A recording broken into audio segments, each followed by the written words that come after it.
할렐루야! 사랑하는 전교회 성도 여러분들, 주 안에서 한 주간 평안하셨습니까? 우리가 비록 이 시간 각자의 처소에 흩어져 있지만 주의 성령께서 우리를 하나로 묶으셔서 함께 예배드리게 하실 줄 믿습니다. 이 시간 신령과 진정으로 하나님 아버지께 영광을 드리겠습니다. 함께 찬송가 15장 부르시며 예배드리도록 하겠습니다. 찬송가 15장입니다.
이 시간 우리의 믿음의 고백을 하나님께 드리겠습니다. 사도신경으로 우리의 믿음의 고백을 드립니다.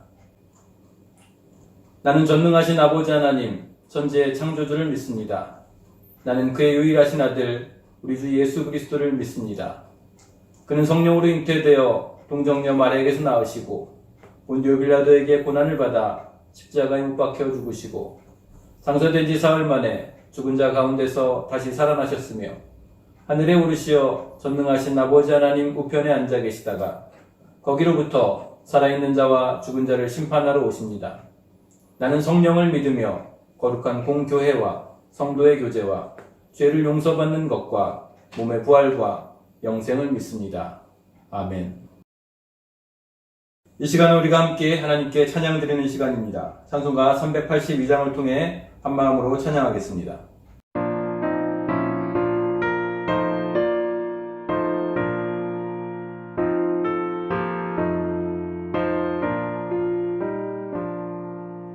너를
이 시간 함께 기도하는 시간입니다. 주보에 있는 대로 공동기도문을 통해서 한마음으로 하나님께 기도하겠습니다. 기도합니다.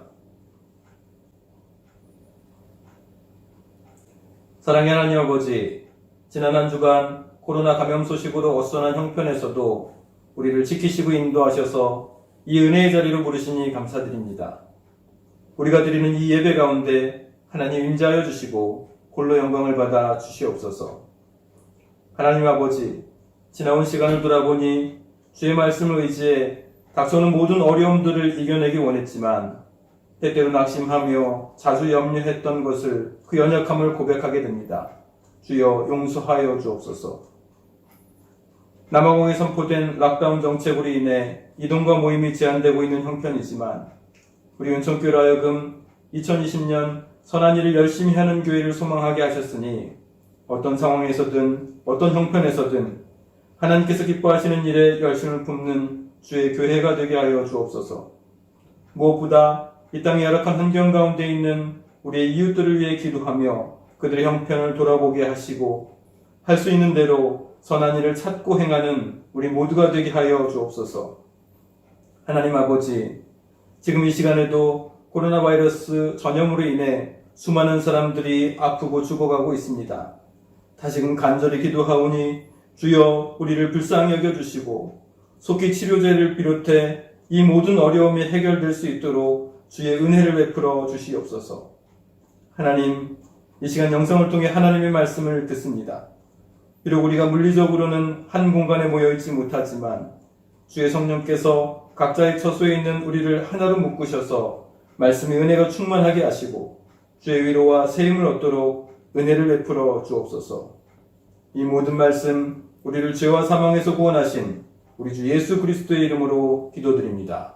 아멘.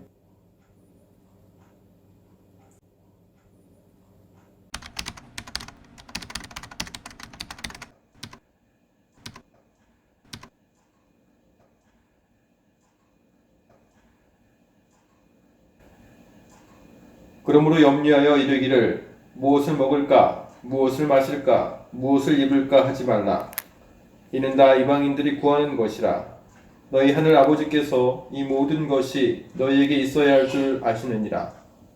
그런즉 너희는 먼저 그의 나라와 그의 의를 구하라. 그리하면 이 모든 것을 너희에게 더하시리라. 그러므로 내일 일을 위하여 염려하지 말라. 내일 일은 내일이 염려할 것이요 한날의 괴로움은 그날로 족하니라.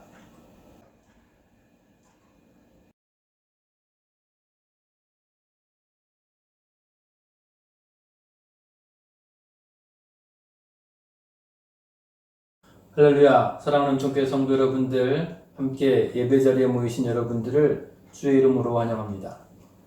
우리가 이 코로나 바이러스로 인해서 각 가정으로 흩어져 영상으로 예배를 드리기를 시작한 지 꽤나 시간이 흘렀습니다. 오늘로 5번째 예배이니까 한 달이 넘어섰네요. 우리가 이 예배를 영상으로 각 가정에서 드리다 보니 이 사정과 형편으로 인해서 이렇게 흩어져서 예배를 드리게 되지만, 그렇기 때문에 더욱 우리의 몸과 마음가짐을 하나님 앞에 정돈하게 됩니다. 각자의 자리에서 각 가정에서 예배를 드리는 이 시간, 우리의 몸과 마음을 잘 정돈해서 함께 하나님께 예배하며 하나님의 말씀을 듣게 되기를 바랍니다. 2019년 12월부터 시작된 이 코로나 바이러스 사태가 해를 넘겨서 벌써 5개월째입니다. 전 세계를 강타한 이 바이러스는 현재 215개국에 걸쳐 발병했을 뿐만 아니라 그 환자 수가 급속히 늘어 지금은 전 세계적으로 200만을 훌쩍 넘겨 조만간 300만에 이를 듯 보이고 사망자의 수도 15만을 육박하고 있습니다. 이것이 공식적인 수치인데 앞으로 얼마나 더 그 숫자가 늘어가게 될지 그 끝을 예측하기가 어렵습니다. 우리가 살고 있는 이곳 남아공의 경우는 아주 선제적인 강력한 락다운 정책으로 현재는 환자의 수가 급격히 늘어가지 못하도록 통제는 하고 있지만, 이 나라의 경제적인 토대가 약한 형편이어서 마냥 이 정책을 고수할 수는 없을 것이고, 열악한 환경들로 인해서 환자들의 수는 늘어날 것으로 예측하고 있습니다. 역사 이래 여러 차례 전염병을 경험한 인류이지만 동시다발적으로 전 세계에 걸쳐 위력을 발휘하는 이번 코로나 바이러스는 다른 것과는 비교하기 어려울 만큼 강력해 보입니다. 그러나 지금 이 병의 강력한 기세를 우리가 겪고 있는 입장에서 당장의 그 결과를 쉽게 예측하거나 장담하지는 못하겠지만, 결국에 이 전염병은 백신을 비롯해 치료 방법들이 개발될 것이고 잠잠해질 것입니다. 저는 그 사실을 믿습니다. 이번 바이러스 사태를 경험하면서 몇 가지 놀라운 사실들을 발견하게 되는데요. 그 첫 번째는 우리나라 대한민국이 이 코로나 바이러스 진단과 방역 그리고 사회적인 대처에 있어서 아주 세계적인 모범국이 되고 있다는 것입니다. 저만 발견하는 건 아니겠지요. 여러분들도 다 아시는 내용입니다. 처음에는 신천지 집단으로 인해서 확진자 수가 급격히 늘어나 방역과 치료에 어려움을 겪었지만, 결국 투명한 정보 공개와 아주 적극적이고 헌신적인 의료진의 노력들로 그 기세를 잡아가고 있고, 최근에는 다른 나라에서는 선거와 같이 국가적인 이벤트를 엄두도 못 내고 대부분 취소한 이런 상황에서 그 어느 때보다 높은 참여율 속에서 전 국민을 대상으로 총선거를 실시한 모습이 세계적으로 주목을 받았습니다. 일상을 통제하지 않은 채 전염병을 대처하는 방역 모델은 한국이 역사상 처음이라는 그 칭찬과 찬사가 쏟아지고 있습니다. 아직 이 병과의 싸움이 끝나지 않았기에 초반과 같기에 결론을 내리기가 쉽지 않지만 현재까지는 우리 조국 대한민국이 아주 잘 해내고 있는 듯 보입니다. 다른 한편으로는 우리가 선진국이라고 부르던 미국이나 북유럽의 여러 나라들이 이 바이러스 앞에서 우왕좌왕 허둥대고 있는 모습들을 보면서 그들의 시민의식이나 의료체계, 방역 수준들이 생각만큼 탁월하지 않다는 것을 확인하게 되었습니다. 제가 이러한 현실들을 목격하면서 한 가지 드는 생각이 있는데요. 그것이 무엇인가 하면 어려움이 닥치니 비로소 실력이 드러난다는 것입니다. 평소에는 평안할 때는 잘 몰랐었는데 막연히 어떨 것이라 생각하고 추정했던 그런 것들이 어려움과 문제들 앞에서 그 실체를 드러냈습니다. 문제 앞에서 그 본래 실력이 드러난 것이지요. 만일 어떤 학생이 그 스스로가 아무리 공부를 잘한다고 생각하고 그 주변의 평판도 그 실력 있는 학생이라고 인정하더라도 그의 진짜 실력은 시험 문제를 풀어봐야 알 수 있습니다. 어려운 문제, 위기의 상황이 닥쳐보니 각 나라의 실력이 드러났습니다. 코비드-19이라는 전대미문의 강력한 전염병을 마주해보니 소위 선진국, 의료, 복지 강국이라는 그 나라들의 실력이 드러난 것입니다. 그런데 이런 현상은 각 나라뿐만 아니라 사람들에게도 적용됩니다. 어려움을 겪을 때 그 본래 실력과 모습이 드러나게 되는 것입니다. 평소에는 매너도 좋고 인심도 좋고 아주 성격이 좋은 사람처럼 보였지만 막상 어려움에 처하면 그 본래 성품이 나오는 것을 우리는 발견하곤 합니다. 제가 설교를 시작하면서 이런 내용을 언급하는 그 이유는 우리들의 신앙생활에 있어서도 이 내용과 원리가 적용되기 때문입니다. 평소 같으면 다들 교회생활 열심히 하는 것 같은데 믿음이 좋고 신앙생활 잘하는 것 같은데 막상 어려움을 마주하면 그의 신앙 실력이 나타납니다. 물론 어떤 이들은 맞닥뜨린 문제를 가지고 하나님 앞에 나와 먼저 그 도우심을 구하며 지혜와 힘을 구하는 것들을 그렇게 먼저 하는 이들이 있습니다. 참 감사한 일이지요. 그러나 어떤 이들은 하나님의 뜻이나 도우심을 구하지 못하고 염려와 걱정하는 그 불안한 마음으로 우왕좌왕하며 하나님의 뜻과 상관없이 자신의 생각과 판단, 힘과 능력을 가지고 어려움과 문제들을 마주하며 고민하는 모습을 보게 됩니다. 역설적으로 신앙생활의 진가는 위기와 어려움 속에서 나타납니다. 저를 포함해서 모든 성도들이 이 진실 앞에 서 있습니다. 목사라고 이 문제에 있어서 예외가 아닙니다. 우리 모두는 이 세상을 살아가는 동안 평생토록 수많은 어려움을 마주합니다. 모두들 이 어려움과 문제들을 피하고는 싶지만 어느 누구도 예외가 없습니다. 그리고 이 문제들로 인해 걱정과 염려를 안고 살아가고 있는 게 우리네의 현실입니다. 특별히 코로나 바이러스로 인해 걱정과 염려가 더 많아진 이때에 내일 일을 위해서 염려하지 말라는 오늘의 말씀을 통해 하나님의 참된 위로와 지혜를 얻고 닥쳐오는 문제들 앞에서 실력 있는 성도로 한 걸음 더 성숙하게 되기를 주님의 이름으로 부탁드립니다. 오늘 우리가 읽은 본문은 마태복음 본문은 마태복음 5장부터 7장에 걸쳐 기록된 그 유명한 산상수훈의 한 부분인데 예수님을 통해 이 땅에 임한 하나님의 나라의 원리와 그 나라의 백성들에게 원하시는 새로운 규범을 가르치신 것들 가운데 하나입니다. 주님께서 오늘 본문 6장 이르러 가르치신 그 내용은 하나님 나라의 백성은 살기 위해서 걱정하며 염려할 것이 아니라 자신에게 허락한 삶을 어떻게 살아야 하는지에 그 마음을 모아야 한다는 것이었습니다. 그리고 그것은 우리가 잘 아는 대로, 우리가 너무나 잘 아는 대로 하나님의 나라와 하나님의 의를 구하는 삶입니다. 본문에 기록된 이 염려라는 말, 염려가 마태복음 6장에 여러 차례 나오는데요. 이 염려라는 말의 헬라어는 메린나우인데 이것은 나누다라는 뜻을 가진 메리조와 마음이라는 뜻을 가진 누스가 합쳐진 것입니다. 염려는 마음이 나누어져 어수선하고 불안함을 느끼는 것입니다.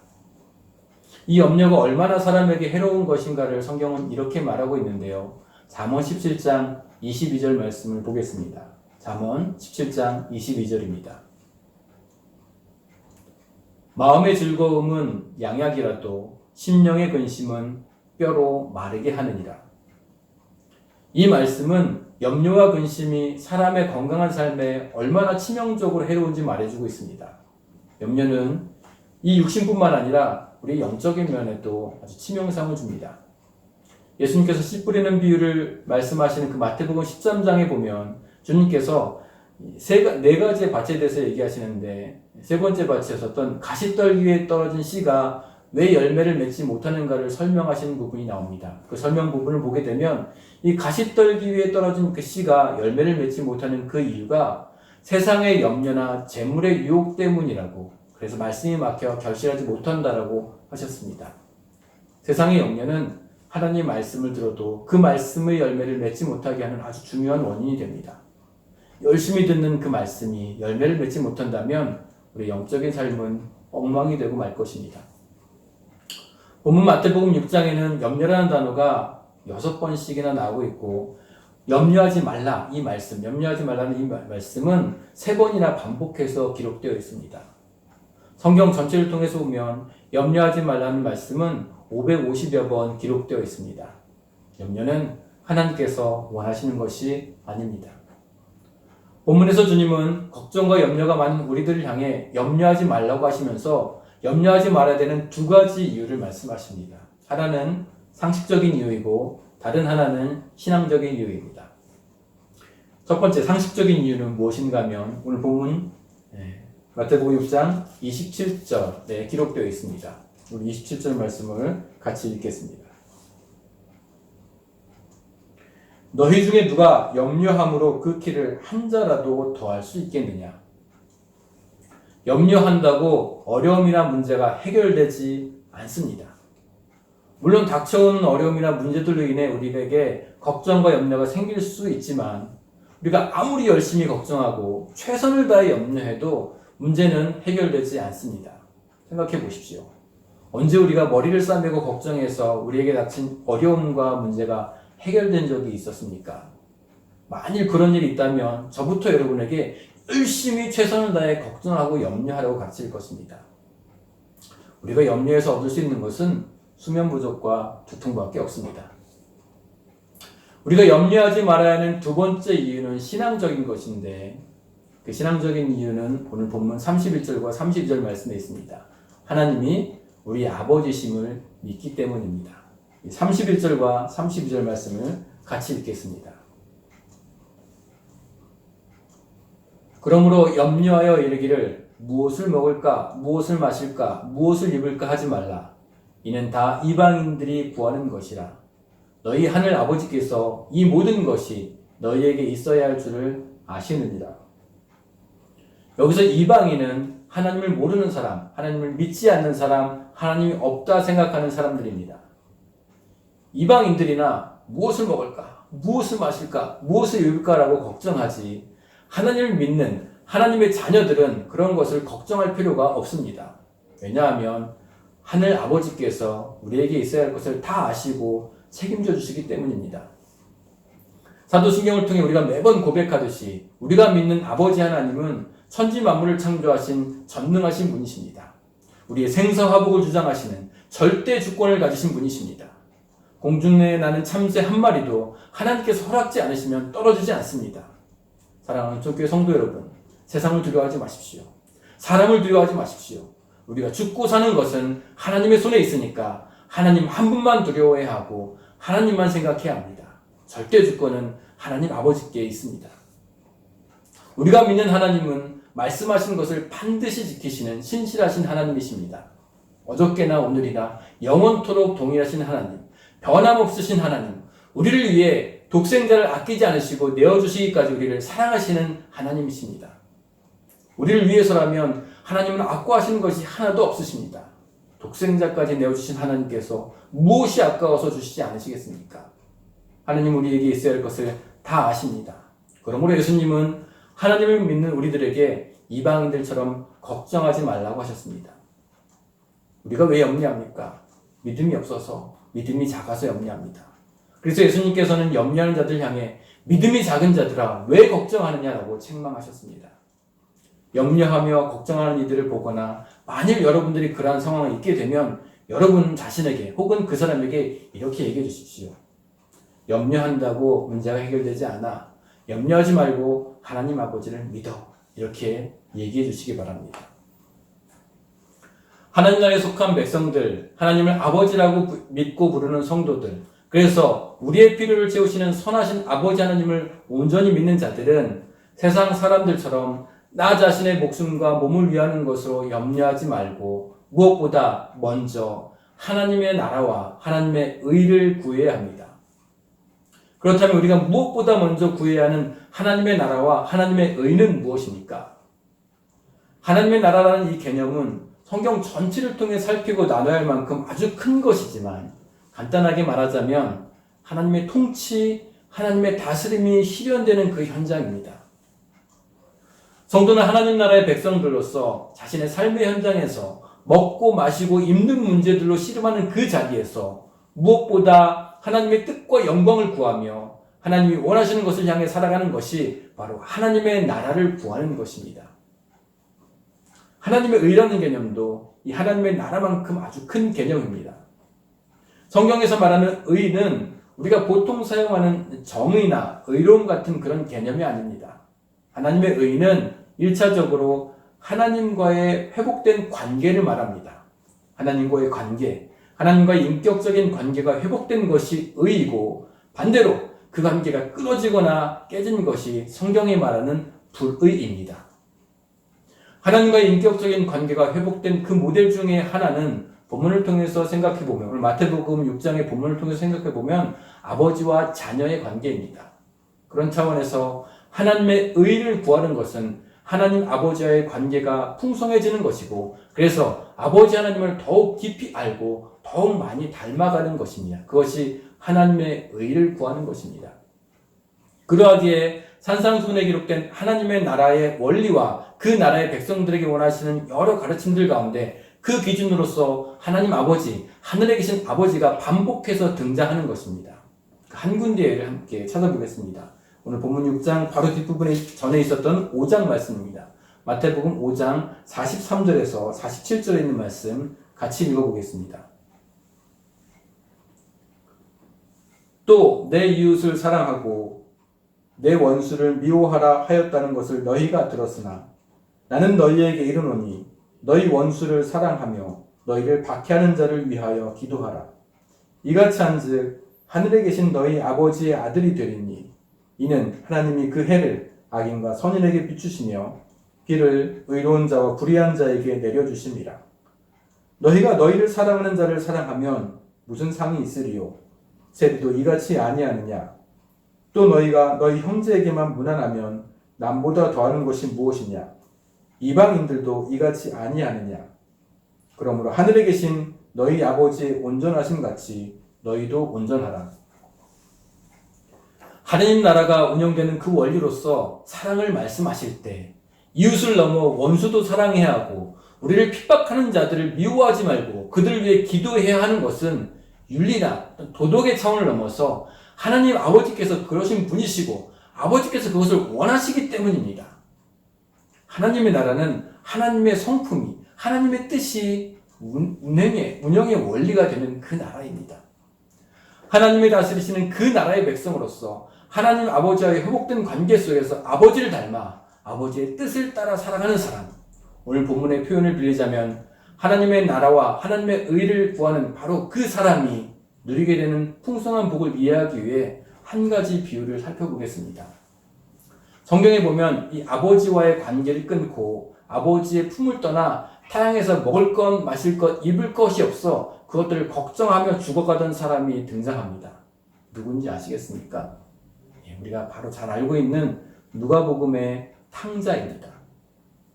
그는 본래 아버지의 집에서 모든 것을 풍성하게 누리던 자였습니다. 그런데 어느 날 자신의 몫을 챙겨서 아버지의 품을 떠납니다. 자신의 몫을 가지고 갔지만 아버지를 떠난 그의 결론은 궁핍함이었습니다. 아버지의 품을 떠나 타향에서 먹을 것, 입을 것, 마실 것이 없어 굶주리던 그가 아버지의 집에는 이 모든 것이 풍성하다는 것을 깨닫습니다. 그에게 있어서 하나님의 나라와 의를 구하는 것은 아버지에게로 돌아가는 것입니다. 떠났던 아버지 하나님에게로 돌아가 아버지와 아들의 관계를 회복하고 온전하게 하는 그것이 바로 하나님의 나라와 하나님의 의를 구하는 것입니다. 돌이켜 아버지에게로 돌아가니 그가 염려했던 궁핍한 그 모든 것이 사라집니다. 좋은 옷과 가락지와 신발로 상징되는 아들로서의 존귀함과 살찐 송아지로 표현되는 풍성한 잔치가 예비되어 있습니다. 예수님의 이 비유 가운데 집 나갔던 둘째 아들만 아버지의 풍성한 것들을 누리지 못했던 것이 아닙니다. 집에 있었지만 맏아들 역시 아버지의 풍성한 것들을 아들로서 누리지 못한 것은 동일합니다. 우리는 동생이 들어와 잔치를 벌이던 그날 일터에서 돌아온 그 첫째가 그 잔치의 자리에 들어가지 않고서 집 밖에서 아버지를 향해 불평했던 말을 기억합니다. 자신이 살찐 송아지는커녕 염소 새끼조차 누리지 못했던 것을 불평합니다. 그 역시 풍성하지 못했습니다. 궁핍했습니다.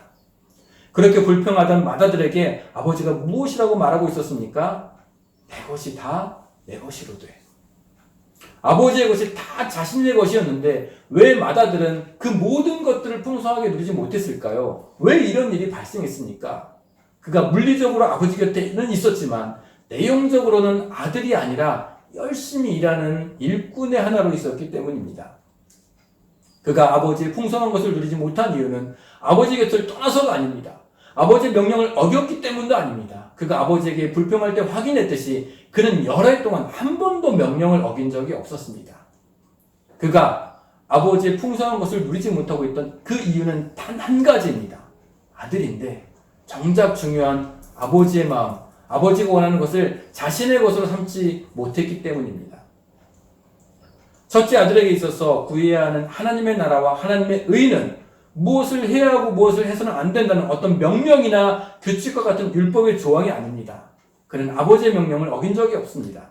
그가 회복해야 하는 하나님의 나라와 하나님의 의는 아버지의 마음을 품고 아버지의 마음을 알고 아버지의 성품을 담는 것입니다. 아버지의 품을 떠나 불의한 가운데 있던 동생이 돌이키길 기다리시는 그 아버지의 마음을 알아들이고 아버지를 닮아 이제는 아버지의 뜻을 자신의 것으로 삼는 것입니다. 하나님 아버지 안에 모든 풍성한 것을 누릴 수 있도록 구하라 하신 하나님 나라와 하나님의 의는 우리가 살아가는 모든 현장에서 아버지 하나님을 더욱 깊이 닮아가는 것입니다.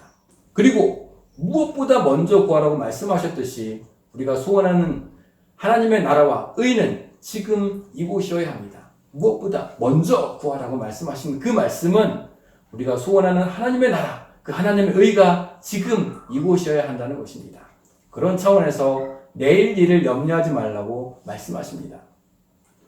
오늘 우리가 본문을 삼고 있는 마태복음 6장에 염려하지 말라는 주님의 말씀은 하나님의 나라와 하나님의 의를 구하라는 말씀으로 전체 결론을 내릴 것 같은데 오늘 우리가 말씀 6장을 보면 아시겠지만 형식적으로는 그러므로 라고 시작하는 이 34절 말씀이 전체의 결론입니다. 그러므로 34절 말씀 우리 같이 읽어보겠습니다. 그러므로 내일 일을 위하여 염려하지 말라. 내일 일은 내일이 염려할 것이요 한날의 괴로움은 그날로 족하니라. 이제까지 우리는 34절 말씀을 내일 염려를 미리 당겨서 오늘 하지 말고 내일 하라는 말씀으로 이해해 왔습니다.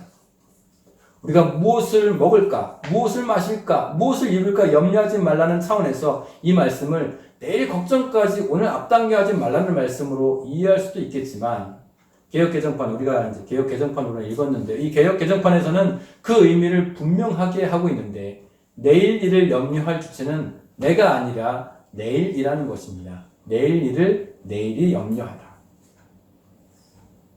나는 내일을 염려할 주체도 아니고 염려할 필요도 없습니다. 성도의 관심은 지금 여기서 하나님의 나라와 의를 구하는 것이어야 합니다. 오늘 나에게 주어진 여기에서 하나님 아버지를 더욱 닮아가기를 소원하는 자로서 하나님 아버지의 성품과 하나님 아버지가 원하시는 뜻을 따라 순종하며 걸어가면 이전에 우리에게 염려로 자리했던 그 내일이 하나님 아버지의 공급하심으로 더욱 풍성해질 것이라고 말씀하시는 것입니다. 오늘 마태복음 6장에서 염려하지 말라는 말씀은 3번 나오지만 그 내용은 2가지입니다. 25절과 32절에 기록된 대로 무엇을 먹을까, 무엇을 마실까, 무엇을 입을까 염려하지 말라셨고, 마지막 본문 34절 내일 일을 염려하지 말라고 하셨습니다. 성도는 무엇을 먹을까, 마실까, 무엇을 입을까 염려해서는 안 됩니다. 성도의 마음은 염려로 나눠지지 말고 온전히 하나님의 나라와 하나님의 의를 향해야 합니다. 그리고 성도가 구해야 하는 그 하나님의 나라와 하나님의 의는 내일 일이어서도 안 됩니다. 오늘 여기에서 구해야 하는 일입니다. 오늘 하나님 나라의 백성답게, 하나님의 자녀답게, 하나님의 성품을 닮은 자들로 살아내면 아버지 하나님께서 우리의 필요를 채우시고 우리의 오늘을 풍성하게 인도해 가실 것입니다. 그리고 그러한 오늘의 여기가 나중에 그곳이 될 것입니다. 그러니 내일을 염려하는 가운데 혹은 내일을 염려한다라는 그 핑계로 오늘의 기회를 버리지 말고 오늘 우리가 매일 마주하는 일상의 삶에서 하나님의 나라를 구하며 하나님의 의를 구하는 삶, 마주하는 매일의 일상과 관계 속에서 하나님 백성답게, 하나님의 자녀답게 살아갈 수 있는 그 기회를 은총께 그 기회를 누릴 수 있는 은총께 모든 성도들 되시기를 주님의 이름으로 부탁을 드립니다. 말씀을 마치겠습니다. 지난주 예배 가운데 우리는 선하신 하나님에 대해 잠시 나누었습니다. 하나님이 선하심을 믿는다는 것이 무슨 뜻이었습니까? 하나님께서 나에게 가장 적절하시다는 것을 믿는 것입니다. 그 때와 방법과 목적에 있어서 하나님은 언제나 선하십니다. 모든 것을 합력하여 선을 이루시는 신실하신 하나님께서 우리의 필요한 모든 것을 알고 계시는 아버지시기 때문에 선하십니다. 그렇다면 이 하나님과 잘 어울리는 성도, 이 선하신 하나님 아버지와 잘 어울리는 하나님 자녀의 모습은 어떤 것일까요? 오늘 우리가 함께 나눈 말씀을 통해서 보면 오늘 최선을 다하는 성도로 그와 같은 세상 사람들처럼 이 세상의 것들을 염려하지 않고 선하신 아버지의 뜻을 구하며 하나님 아버지의 성품을 닮은 자들로 오늘을 최선을 다해 살아내는 것입니다. 온 세상에 코로나로 인해 걱정과 염려거리가 많습니다. 세계 경제가 어떻게 흘러갈지, 이 병이 언제까지 기세를 떨칠지, 혹여나 남아공에 지금보다 더 큰 어려움이 닥쳐오지는 않을지, 나는 이 병으로부터 안전할지, 이 세상에 염려와 걱정거리가 참 많습니다. 이렇듯 어려움이 닥쳐오니 심각한 문제 앞에 서니 본래 실력이 드러나고 있습니다. 주님께서는 우리에게 이 현장에서 이 문제를 마주하고 있는 이 어려움의 한복판에서 염려하지 말라고 말씀하십니다. 우리는 염려가 많은 인생이지만 하나님이 우리 아버지시니 염려하지 말라고 말씀하십니다. 그리고 그 믿음의 고백 안에서 하나님의 나라를 구하며 하나님의 의를 구하며 오늘을 신실하게 살아가라고 말씀하십니다. 만약 우리에게 살아간다면 우리가 염려하는 그 내일은 선하신 아버지 하나님께서 베푸시는 그 은혜로 충만해질 것입니다. 하나님의 은혜가 사랑하는 주께 모든 성도들의 삶에 충만하게 임하게 되기를 주의 이름으로 부탁을 드립니다.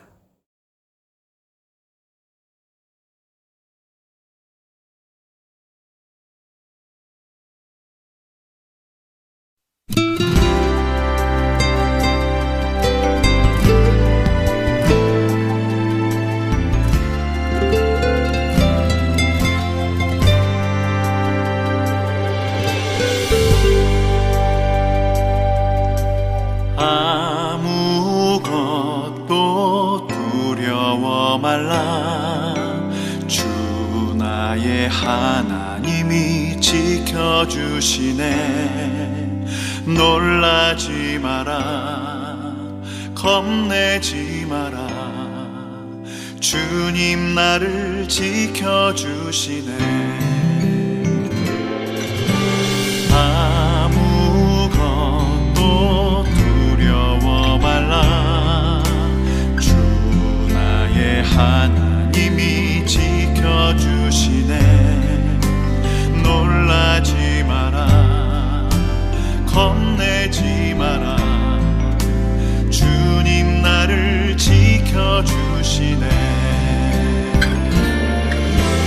내 맘이 힘에 겨워 지칠지라도 주님 나를 지켜주시네.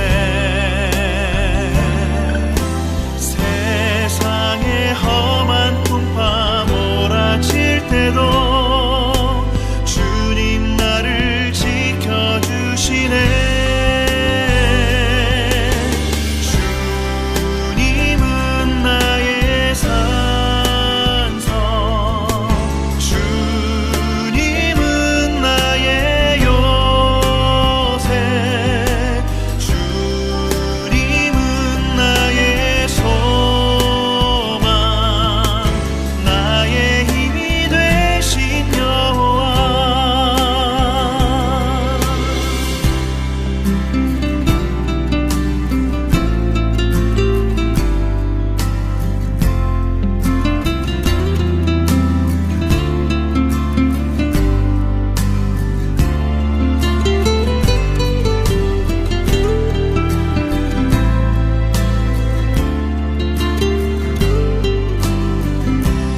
세상을 넘어 한국에 가도 길 가운데로 걸어가면 주께서 항상 지키시기로 약속한 말씀 변치 않네.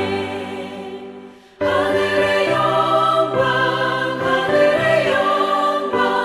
나의 맘속에 차고도 넘쳐 할렐루야를 힘차게 불러 영원히 주를 찬양하리. 깜깜한 밤에 다닐지라도 주께서 나에게 되시고 나에게 밝은 빛이 되시니 길 잃어버릴 염려 없네. 하늘의 영광 나의 맘속에 차고도 넘쳐 할렐루야를 힘차게 불러 영원히 주를 찬양하리.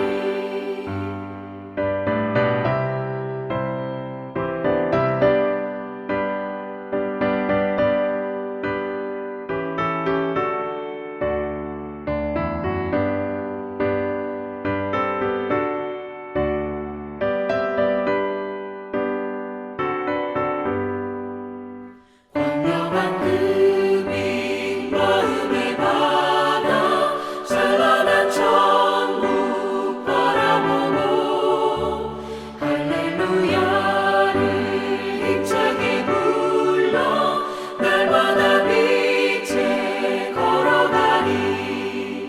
하늘의 영광 나의 맘속에 차고도 넘쳐 할렐루야를 힘차게 불러 영원히 주를 찬양하리.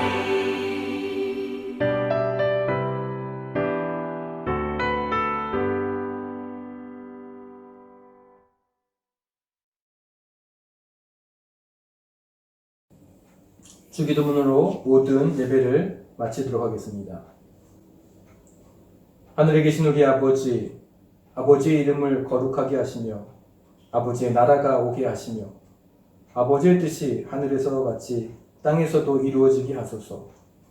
오늘 우리에게 일용할 양식을 주시고 우리가 우리에게 잘못한 사람을 용서하여 준 것 같이 우리 죄를 용서하여 주시고 우리를 시험에 빠지지 않게 하시고 악에서 구하소서. 나라와 권능과 영광이 영원히 아버지의 것입니다. 아멘.